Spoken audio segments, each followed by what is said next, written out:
San Carlos de Sese. Cada 6 de enero, la Iglesia Católica recuerda a San Carlos de Sese, religioso franciscano. Martirologio romano. En Roma, San Carlos de Sese, religioso de la Orden de los Hermanos Menores, el cual desde la infancia se vio obligado a ganar el pan cotidiano, y invitaba a sus compañeros a imitar a Cristo y a los santos, vestido con el sayal franciscano. Se entregaba largamente a la adoración del Santísimo Sacramento del altar 1670. Fue canonizado el 12 de abril de 1959 por el Papa Juan XXIII. Algunos escritores modernos han llamado la atención de los teólogos místicos hacia este lego franciscano, antes casi desconocido a causa de quedar todavía inéditos en su mayor parte sus numerosos escritos, que son 40 entre tratados y cartas. Solamente 6.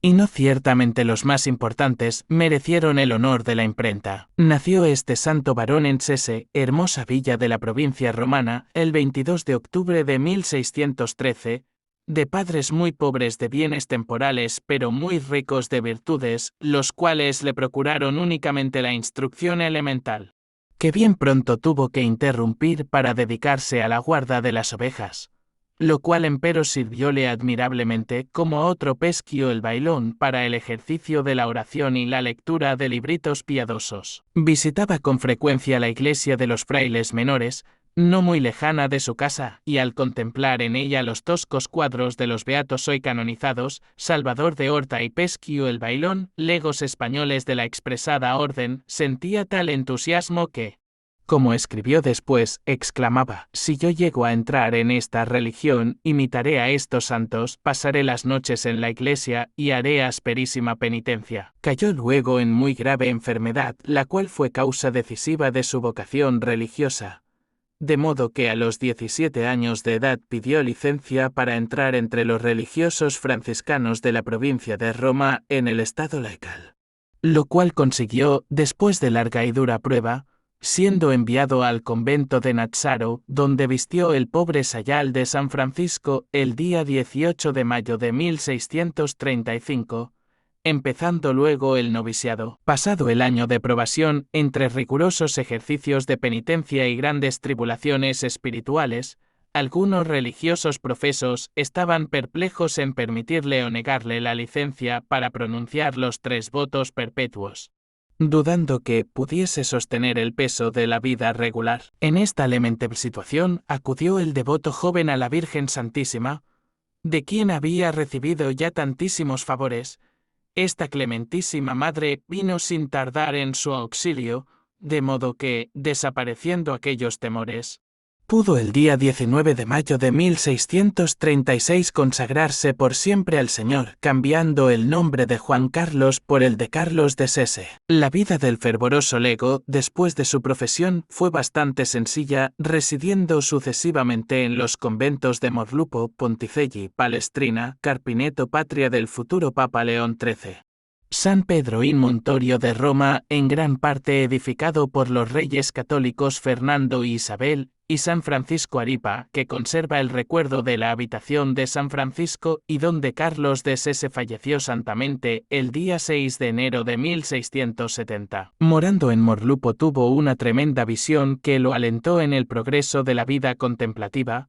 En Ponticelli dióse enteramente al ejercicio que llamaba la confianza en Dios o la pequeñez espiritual, a guisa de un niño, descansando en el regazo de su madre y que tanto recomienda el santo en sus escritos. Bien pronto le cautivó otro ejercicio saludable, rogar todos los días por la propagación de la fe en los países paganos, deseando además derramar en ellos la sangre por Cristo, y al efecto pidió y obtuvo partir como misionero para las Indias de patronato portugués.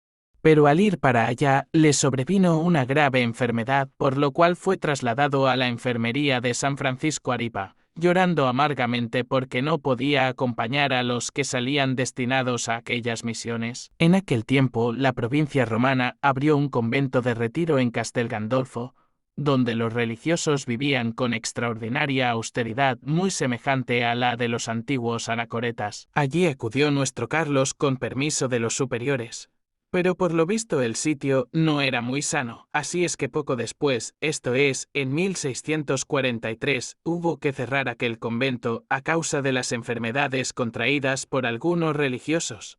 Por lo cual, el siervo de Dios fue trasladado a Carpineto, donde pudo dar pruebas de su heroica caridad durante la terrible epidemia que devastó aquella región. Viósele muchas veces asistiendo a los pobres apestados más peligrosos, sin cuidarse de su propia salud y también cargando sobre sus espaldas a los muertos para darles cristiana sepultura. Dios permitió que, en vez de premio por tanta abnegación y sacrificio, recibiese una pública reprensión y fuese trasladado al convento romano de San Pedro in Montorio para encargarse del oficio de sacristán más tarde. Del de cuestor de limosnas en la misma capital. Ejercitando este último humilde servicio, recibió de Jesús sacramentado el más estupendo prodigio de su vida, que le mereció el título de serafín de la Eucaristía, pues que entrando una mañana en la iglesia de San José de Capo de Case, situada cerca de la actual Plaza de España, y oyendo allí en compañía de algunos fieles y todo absorto en el amor de Jesús el santo sacrificio de la misa. Al llegar el acto de la elevación, un rayo luminoso partió de la hostia sagrada, hiriendo el costado del santo hasta penetrar su corazón, cuya señal se observa todavía actualmente, con lo cual cayó el extático lego en un admirable deliquio de amor y dolor. Como él mismo refiere en su autobiografía, desde este momento, la vida de Fray Carlos fue eminentemente eucarística, de modo que frecuentemente, después de la Santa Comunión, experimentaba largos coloquios y íntimas comunicaciones con Jesús, a quien tanto recreaba el fervor y sencillez columbina de su siervo. Este fidelísimo hijo del pobrecillo de Asís fue decorado con el don de milagros. Numerosísimos enfermos recobraron la salud mediante las oraciones que por ellos se elevaba al Señor, a la Virgen Santísima y al entonces beato Salvador de Horta, taumaturgo catalán, cuya devoción habían propagado por Italia los franciscanos de Cerdeña, en cuya capital había fallecido en 1567, y en este mismo tiempo trabajaba en Roma para su canonización el beato Buenaventura de Barcelona, lego también fallecido igualmente como su compatriota en tierras italianas. El mismo Carlos de Sese refiere difusamente unos 20 milagros sobrados por él mediante una reliquia del prodigioso franciscano de Horta, que llevaba siempre consigo. Estos milagros, lo mismo que sus excelsas virtudes y maravillosas profecías, hicieron popular en el Lacio el nombre de Fray Carlos, de modo que hasta algunos cardenales y papas lo colmaron de obsequios. Predijo el honor del papado a los purpurados Chigi, Alejandro VII, Rospigliosi Clemente IX, Alfiri Clemente X y Albani Clemente X. Otros pontífices lo invitaron no pocas veces a su corte para aprovecharse de sus sobrenaturales consejos y espiritual doctrina. Maravilla causa ver en Carlos de Sese que solamente había aprendido a leer y escribir, una doctrina mística tan sublime que algunos escritores modernos la comparan a la de Santa Teresa o de San Juan de la Cruz, proclamándolo uno de los mejores autores de la misma disciplina en el siglo XVII, dotado ciertamente de ciencia infusa. Es verdaderamente un escritor fecundo. No se han conservado todas sus obras, pues sabemos que, estando en Carpineto su confesor le mandó quemar un libro de meditaciones, lo cual ejecutó sin resistencia alguna, y otro confesor suyo, el padre Antonio de Éguala, el cual nos ha dado la primera lista de los mismos escritos, asegura que había otros ya entonces perdidos. De todos modos, los que existen actualmente dan derecho a proclamar a San Carlos autor espiritual de grande fecundidad y seguro magisterio. Entre sus obras, estudiadas recientemente con utilísimos detalles por el doctor padre Jaime Erinckx, descuellan por su importancia Le Trebae, tratado sobre la vía purgativa, iluminativa y unitiva, camino interno del ánima. Discorsi sopra la vita di en el Señor Jesucristo, sacro septenario que, según dice el mismo autor, la seráfica Madre Santa Teresa de Jesús se lo dictó textualmente, finalmente la obra más extensa y de mayores vuelos. Le grandese della misericordia di Dio in un'anima adulata dalla gracia divina. que es su autobiografía, compuesta por inspiración divina y por mandato de su confesor. El santo trabajó en esta última obra desde 1661 hasta 1665, mientras residía en el convento romano de San Pedro in Montorio.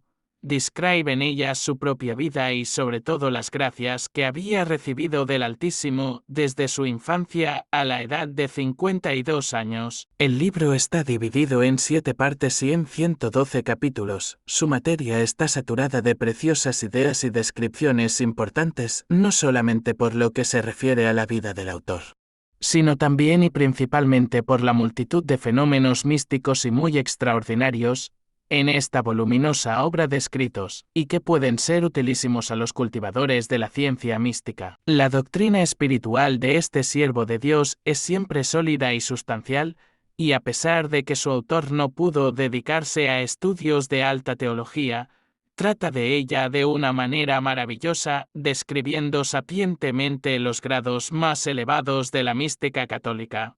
De modo que en este sujeto verificóse de nuevo la verdad de la sentencia evangélica, según la cual el Señor esconde los misterios divinos a los sabios del mundo y los revela a los párvulos de espíritu. Murió el santo en el convento romano de San Francisco Aripa en la fiesta de los Reyes de 1760. Después de pocos días de enfermedad, durante la cual recibió, arrodillado en el suelo, el divino viático, confortado con una celestial visión del Salvador, de la Virgen Santísima y de muchos ángeles. El Papa León XIII lo elevó a los primeros honores de los altares en 1882 y Juan XXIII lo canonizó en el año 1959 juntamente con la barcelonesa Joaquina Vedruna de Mas, fundadora de las Carmelitas de la Caridad. Su sepulcro se venera en la iglesia franciscana de San Francisco Aripa, pero el corazón incorrupto, con la señal de la cruz impresa en el acto del prodigio eucarístico referido,